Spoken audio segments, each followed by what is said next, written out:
Welcome back to your YouTube channel GoTech friend. आप लोगों का यूट्यूब चैनल गोटेक फ्रेंड में बहुत बहुत स्वागत है। आज जो हम डिस्कस करेंगे वो बुलियन अलजेब्रा जो है डिस्कस करेंगे। तो देर ना करते हुए हम लोग स्टार्ट करते हैं। सबसे पहले देख लेते हैं बुलियन अलजेब्रा में कुछ टर्म्स आते हैं, इंपॉर्टेंट टर्म जिसको जानना आप लोगों को बहुत ज़रूरी है।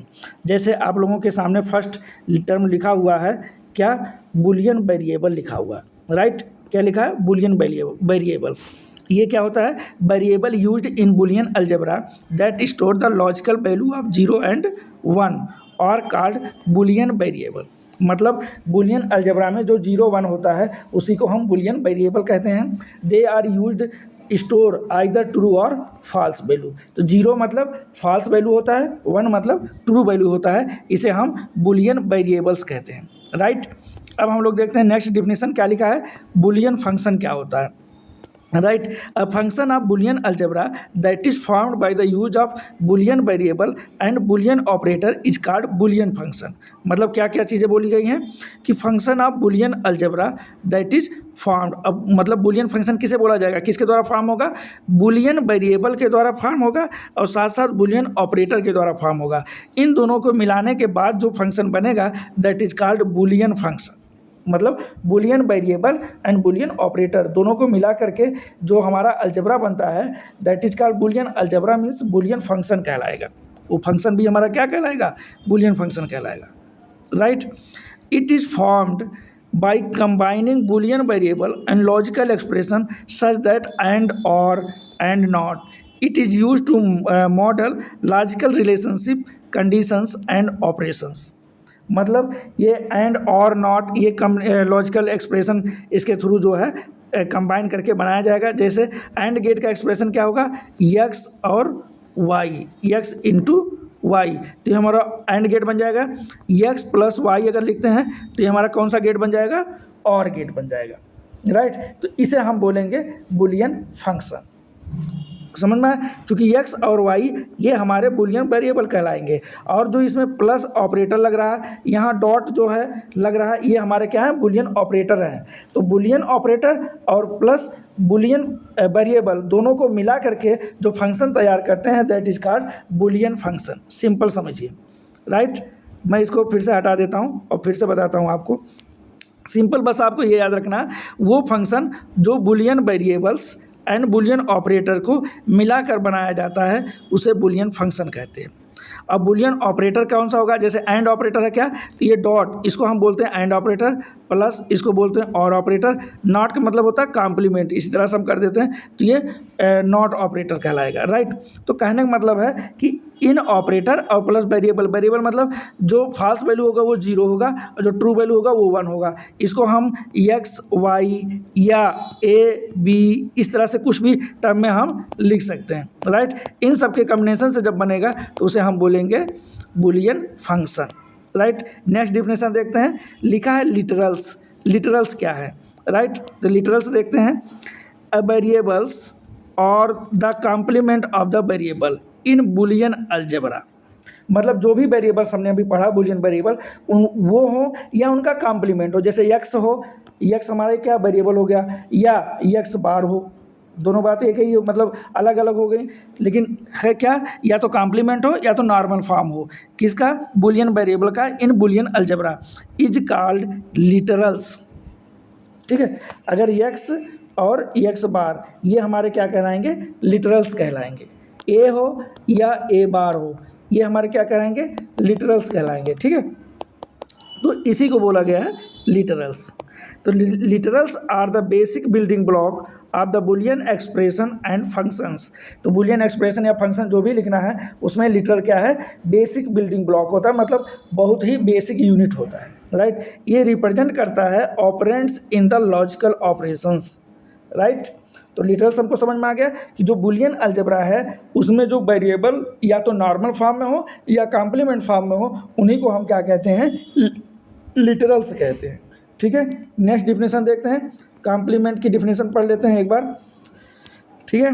जैसे लिखा था इनवर्स ऑफ बुलियन वेरिएबल। जो वेरिएबल है जैसे एक्स है हमारा, अगर इसका हम इनवर्स निकाल दें मतलब एक्स बार निकाल दें तो इसी को कॉम्प्लीमेंट कहा जाएगा, राइट, सिंपल डिफिनेशन यही है। तो वही लिखा गया, inverse of Boolean variable is called complement of the variable, उसे हम वेरिएबल का कॉम्प्लीमेंट कहते हैं।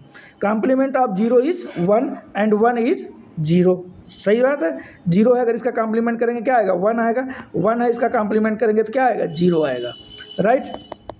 इसी तरह से लिखा हुआ है, इसको रिप्रेजेंट कैसे किया जाएगा, मतलब ऐसे इस तरह से रिप्रेजेंट किया जाएगा, या जो है बाई इस तरह से रिप्रेजेंट किया जाएगा। मतलब या तो हम उस पर ऐसे डैश लगा देंगे, जैसे ए है इस पर ऐसे डैश लगा दिए, या तो ए बार हो जाएगा, या तो इसको हम ऐसे लिख देंगे। दोनों में से कोई तरीके से आप रिप्रेजेंट कर सकते हैं, राइट। तो ये इसका रिप्रेजेंटेशन हो गया। तो फिर बोला है, complements are use to represent logical negation in Boolean expression and function. मतलब जितने भी लॉजिकल निगेशन होता है, निगेशन मतलब ही होता है नेगेटिव, ठीक है। तो कॉम्प्लीमेंट के सिंपल मीनिंग आप समझिए कि कोई भी वेरिएबल दिया है, बुलियन वेरिएबल, उसका इन्वर्स निकाल लो। मतलब जैसे अगर 0, अगर ए दिया है ए बार निकाल लो, बी दिया है बी बार निकाल लो।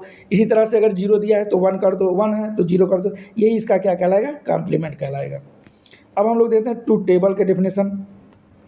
ट्रूथ टेबल में लिखा है, the table containing all possible value of the logical variable. मतलब जो भी लॉजिकल वेरिएबल लिख रहे हैं उसकी जितने भी पॉसिबल वैल्यू होती है उसको कंटेन करता है। And the combination of variable along the given operation is called truth table. अब जैसे मान लेते हैं हमने यहाँ ए लिख दिया, बी लिख दिया, 2 वेरिएबल लिख दिया, इनके पॉसिबल कम्बिनेशन कैसे होंगे, 2 की पावर n, मतलब 2 की पावर 2 मतलब 4। तो टोटल पॉसिबल कम्बिनेशन कितने बन जाएंगे, 4 बन जाएंगे, राइट। तो ऐसे लिखेंगे 0 0 0 1 1 0 1 1, इस तरह से हम लिख देंगे, ठीक है। तो इनको बनाना, और बोला है फिर combination of the variable along the given operation is called truth table, तब हम उसे ट्रूथ टेबल कहेंगे। समझ में आ गया। सिंपल क्या है कि टेबल में सारे पॉसिबल वैल्यूज आनी चाहिए लॉजिकल वेरिएबल के, और उनका एक combination of the variable along the given operation is called truth table. अब वो कौन सा ऑपरेशन परफॉर्म कर रहा है, एंड कर रहा, और कर रहा, या कौन सा ऑपरेशन परफॉर्म कर रहा है, उससे रिलेटेड होना चाहिए। तो number of row in the truth table depend on the total variable used in the function. देखो अब बताओ, जो भी ट्रूथ टेबल बनेंगे उसमें कितनी रो होगी वो डिपेंड करेगा नंबर ऑफ वेरिएबल पे। अगर जैसे मान लेते, और इसके देखो लिखा है number of row in the truth table 2 की पावर n, ये एक फार्मूला इसके द्वारा डिटरमाइन किया जाता है। अब मतलब अगर हमारे पास 2 वेरिएबल है तो 2 की पावर 2 लिख देंगे, तो मतलब कितना आ जाएगा, 4। तो कितने रो हो जाएंगे, 4 हो जाएंगे। जैसे 0 0 0 1 1 0 1 1, तो ये कितनी रो हो गई, 1 2 3 4, ये 4 रो हो जाएंगे हमारे जो है, right. Where n is the number of Boolean variables. तो आपको अगर पूछा जाए कि ट्रूथ टेबल में कितनी रो होंगे, तो वो डिपेंड करेगा कि उस ट्रूथ टेबल को बनाने के लिए कितने बुलियन वेरिएबल यूज़ किए जा रहे हैं, राइट। तो वो हो जाता है 2 की पावर n, ये आपको याद रखना है, राइट। नेक्स्ट देखते हैं, कुछ हमारे लॉज हैं तो जो आपको याद होना चाहिए। जैसे आइडेंटिटी लॉ है, इसके 2 फॉर्म होंगे, एक प्लस वाला होगा और एक मल्टीप्लाई वाला होगा, मतलब और फॉर्म होगा एंड फॉर्म होगा। आइडेंटिटी में क्या है कि p + 0 = p होगा, p × 1 = p होगा। आइडेम्पोटेंट लॉ क्या होता है, p + p मतलब p होगा, p × p = p होगा। ध्यान रखना p + p = 2p नहीं लिख देना, और ना p × p = p² भी नहीं लिखना है। p × p मतलब p, p + p = p। Commutative law आपको पता है, p + q = q + p, p × q = q × p, ये आपको पहले से पता है। एसोसिएटिव लॉ भी आपको पता है, p + q + r एक ब्रैकेट में रख दिए, दूसरे में p + q को ब्रैकेट में रख देंगे, r रख देंगे। इसी तरह से मल्टीप्लाई वाला भी कर देंगे। डिस्ट्रीब्यूटिव लॉ देखते हैं, ठीक है। जैसा कि आपके सामने डिस्ट्रीब्यूटिव लॉ आ गया है। डिस्ट्रीब्यूटिव लॉ में क्या है, p + QR, p + QR को हम क्या लिखेंगे, p + q × p + r, मतलब इस तरह से लिखेंगे। p + QR मतलब p को एक बार q के साथ ऐड करना, फिर q r में क्या मल्टीप्लाई है तो यहाँ मल्टीप्लाई लगा देंगे, फिर p के r के साथ प्लस करना है, राइट। ये हो गया हमारा प्लस वाला। अगर मल्टीप्लाई में देखते हैं, देखो p × q + r, अब ये इंटू एक बार q के साथ लगेगा, एक बार r के साथ लगेगा, और बीच में प्लस ऑपरेटर दिया है तो ये प्लस ऑपरेटर लगा देंगे। तो कहने का मतलब हो जाएगा क्या कि p × q + p × r, ये बन जाएगा, राइट। ये बन गया। अब हम देखते हैं इन्वर्जन लॉ। इन्वर्जन लॉ क्या होता है कि ए बार अगर दिया है और इस पर फिर दोबारा बार करोगे तो ये बार कैंसिल हो जाएगा और बच जाएगा क्या, ए बच जाएगा, जैसा कि यहाँ लिखा हुआ है, राइट। यहाँ पे लिखा हुआ है, और इसी तरह से यहाँ भी है, दोनों में सेम ही है। डिमॉर्गन्स लॉ क्या होता है पी प्लस क्यू का एक कॉम्प्लीमेंट दिया है, पी प्लस क्यू का अगर कॉम्प्लीमेंट दिया ऐसे, तो ये क्या हो जाएगा, पी का कॉम्प्लीमेंट डॉट क्यू का कॉम्प्लीमेंट, ठीक है, इस तरह हो जाएगा। तो ये डिमॉर्गन्स फर्स्ट लॉ हो जाएगी, राइट। अगर हम डिमॉर्गन्स सेकंड लॉ की बात करें तो अगर मल्टीप्लाई में, तो पी क्यू का अगर बार दिया हुआ है तो इसका मतलब हो जाएगा पी बार और प्लस क्यू बार हो जाएगा, राइट। इस तरह से ये हम कर सकते हैं। अब हम देखते हैं कि एंड लॉ लिखा हुआ है। जैसा कि आपके सामने एंड लॉ लिखा है, एंड लॉ में क्या लिखा है, ए इंटू जीरो मतलब जीरो, ए इंटू वन मतलब ए इंटू ए मतलब ए। ध्यान रखना ये हमारे एंड लॉ होते हैं। और लॉ क्या है, ए प्लस जीरो मतलब ए प्लस वन मतलब वन, ए प्लस ए मतलब A plus one is equal to one होगा। ए कैसे होगा, ए की वैल्यू अगर आप जीरो ले सकते हो या तो वन ले सकते हो, तो जीरो प्लस वन तब भी क्या होगा, वन होगा, वन प्लस वन तब भी क्या होगा, वन होगा। इसीलिए ए प्लस वन बराबर क्या आ गया, वन आ गया।